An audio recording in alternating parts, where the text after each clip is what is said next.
Mabuhay everyone, March is back here, and today I will be giving you the full performance review of the Answer 5 by Reebok. It was re-released after around a decade. This is the Answer 5, the signature sneaker of Allen Iverson, so I just hooped with them. I think this is my initial performance review of the sneaker and my impression after playing with them for 4 hours. And actually I also wore this in the mall to break them in a bit more.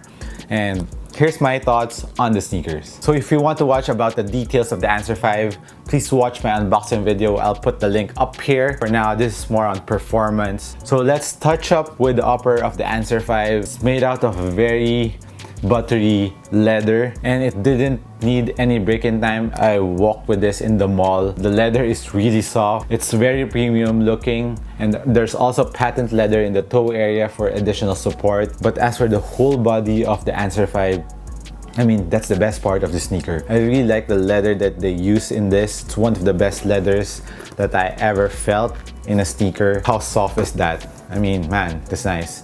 And as for the shroud, it is also made out of leather but with a different material. It's matte leather. It's a bit more fused. It's connected to the midfoot shank of the sneaker, which is made out of TPU. It's a pretty nice design of the Answer 5. I think that's a signature look of the Answer 5, which a lot of fans really dig. As for support-wise, it didn't do anything aside from just aesthetics. The support really comes from tightening the laces. And speaking of the laces, that's the one thing that I hate about this sneaker, because when I was playing with this, I think every 4 plays that I went up and down the court, the lace loosens up and I need to relace it. I even double tied the laces, but it still loosens. It was really annoying while I was playing. So because of this rope laces that are pretty thin, so it didn't have that much, what do you call that? When you tighten it, the material doesn't squeeze on the rope, so doesn't have that cling on the material of the laces, if you get what I mean. So I really don't like this laces. Maybe I'll change it up with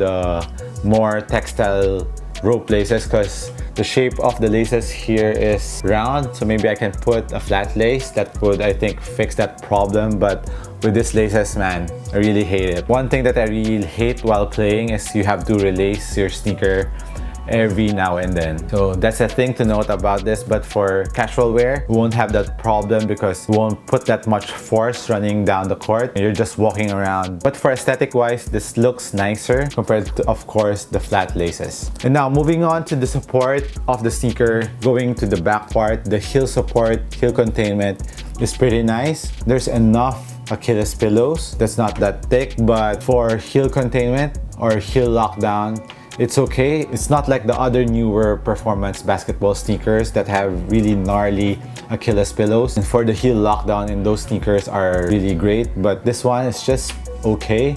Sometimes I can feel my foot going out, especially when the laces loosens up. It's where I feel that it's a little bit slipping on the heel, but nothing too drastic and nothing that really annoyed me around the heel area. So as for ankle support, the patent leather goes up here, adds an ankle support, and there's an internal TPU plate that also helps in the heel support of the Answer 5. And now moving on to the cushion of the Answer 5. This is made out of DMX, and of course the energy transfer or impact protection that is patented by Reebok. And with this sneaker, I didn't feel it even after my 4th hour of playing it. And actually after the game, I felt my arch of my foot having some pain that I haven't experienced for quite some time now. I think it's because of this sneaker. I have to try them out. I don't know if it needs more break-in time, but for those 4 hours of playing with them, it hurt. And right now, I still feel the pain around the arch of my foot. So that's a thing to notice. For the foam that they use here, it's okay. It's not that soft. It's more on the hard side of foam. It's not like the injected fiber found in the Nikes or the bounce cushioning in Adidas.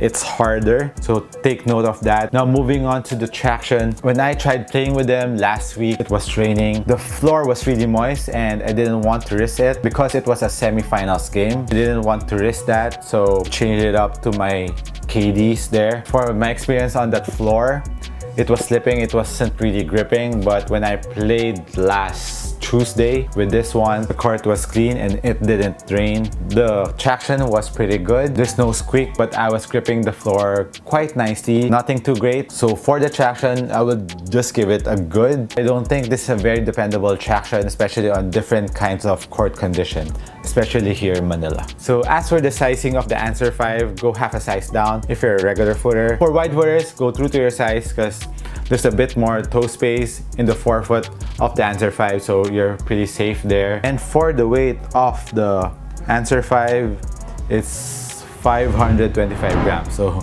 it's a really heavy sneaker given that it's a low cut. I don't know how Allen Iverson played with this because he was a quick guard, he was a fast player, and he's a very athletic player. Maybe he just uses athleticism with these. He really jumps high for his dunks. And this is a pretty heavy sneaker for a guard, especially for a point guard. So I think this is really a 90s sneaker. Usually the 90s sneaker are very heavy bottom. The cushion is harder. You can feel the weight of the cushion with this one. So for me, you couldn't compare the Answer 5's tech to today's performance sneaker, which has very light cushion and very nice cushion setup. But since this is a 90s sneaker, you have to forgive them for that. I think this is more for lifestyle wear right now. Instead of playing with them, you can play with them casually, but on really hard games, I wouldn't recommend it. It's a pretty good looking sneaker to wear. It looks like a Air Max for me. Feels like the Air Max cushion because it's more heavy on the foam. I'm referring to the Air Max 1, not the Air Max 270s and the newer Air Maxes. It's more of the Air Max 1 series cushion. Take note of that. As for the damage in your wallet, this is an expensive sneaker. It's 10,500 pesos or 10,900 pesos. That's around $200. Pretty expensive. I think this is more of a collector's piece. For the Allen Iverson fans, it has premium materials. I think that's why it's expensive. For lifestyle wear, I would recommend them, but for performance, I wouldn't. Sorry about that, Reebok, but that's my personal opinion. But it's a pretty good looking sneaker. I would rock these off court more than in court. So that's about it on my performance review of the Reebok Answer 5 by Allen Iverson. So let me know what you guys think about the sneaker. Did you cop them or would you wear them in court? Let me know if you played with them. Hit me a comment down below. And don't forget to march forward again. This has been Marches, and catch you on the next one. Cheers!